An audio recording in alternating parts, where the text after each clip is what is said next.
In today's video, I am going to be giving you some transition strategies and plays that you can run with your team.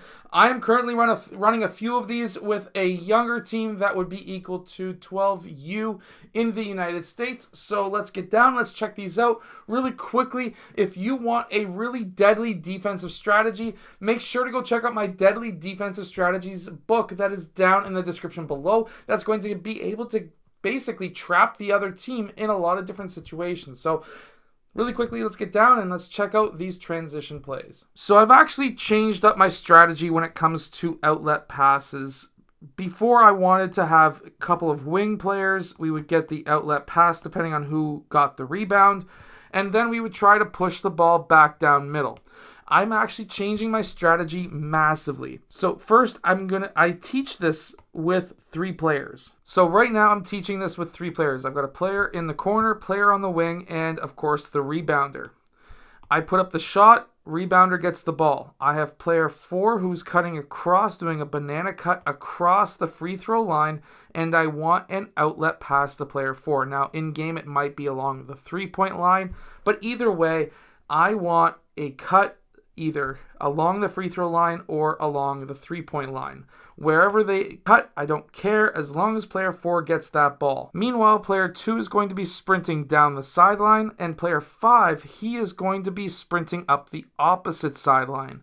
With player 4 getting that ball, I want player 4 to take 1 dribble down court. Now, when he's dribbling down court, I only want him to take 1 dribble. If he has to take 2 dribbles, that is the maximum amount of dribbles I want him to take. Next, he is going to then pass to player 2, and then I want, at this time, player 2 to attack from the side. I want player 5 to attack from the side, and I want player 4 to follow his pass out. Now, what this is going to do is this is either going to allow player 2 to score, which is very rare, or he's going to be collecting the defense and he has a pass over to player 5, or he can come to a 2-foot jump stop and kick the ball out to player 4 for the 3-point shot.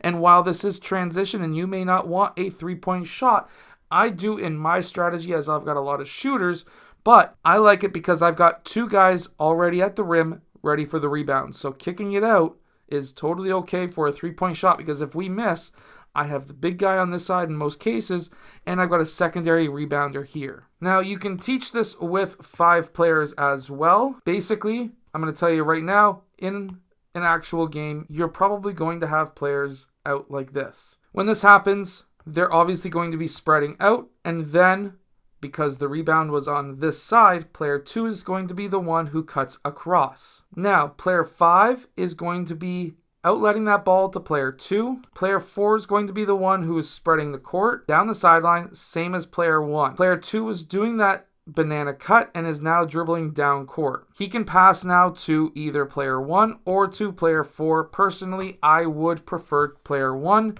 because player 2's momentum would be going in that direction, and that pass should have a lot of strength and power to it. With that pass going to player 1 early, we can now attack from the side. Player 2 follows his pass. Meanwhile, player 5 and 3 are bringing up the rear. And then we have player 4 attacking from that 45, or at least that free throw line extended. And now, same as the other side, player 1 has the opportunity to pass to player 4. And then player 3 moves down court, player 5 moves down court. Player 1 has the opportunity to pass out to player 2. Or if he can't score, pass to 4 for a score, or pass to player 2 for either a 3 or to set up the offense. He could also pass out to player 3. He could also dribble out and people move out. Doesn't matter. But either way, I want an early attack, either a pass to player 4, pass to player 2, or score himself. If none of those are options, then you set up the offense. Now, if we're coming down in transition, we got 3 guys already coming down, and let's say we're not running that same transition where we're attacking from the side. I want to see an early attack. I always want to see an early paint touch. I don't care how it happens. I just want the ball in the paint as early as possible. Then I want to see player 4 and 2 fill out the corners, and at this time, I want player 1 to either kick the ball out to player 2. Obviously, if he can score, he can score. Or he can kick the ball out to player 4. Whenever that pass gets to those players, I don't care if that pass gets to those players when player 1 is on the elbow or if he's in the low post. But either way, as soon as he touches that key, I want the pass to be kicked out unless he can score. As soon as that pass happens, if he passes out to the right side, he needs to fill out left. If the pass goes out to the left side instead, he needs to fill out to the right. When this happens, so let's say he needs to fill out to the right. Now, I want either a 3-point shot right away and these two players collapsing, or I want an early dribble handoff with player 5 and 4, 5 attacking the baseline, 4 doing a short roll to the high post, and now we have the opportunity to score at the paint. We can kick it out to the elbow, or because now we're collapsing the defense yet again, we can kick it out to the corner and they can do another dribble handoff out on this side. Those are 2 really quick transition plays that you can run with your team. I hope that these plays help you win more games. Make sure to go check out my my Deadly Defensive Strategies book that is down in the description below. But also make sure to go check out my Unbeatable Basketball Zone Defense that is down there as well. That doubles the low post and traps the corners. Anyways, I'll see you guys again in my next video.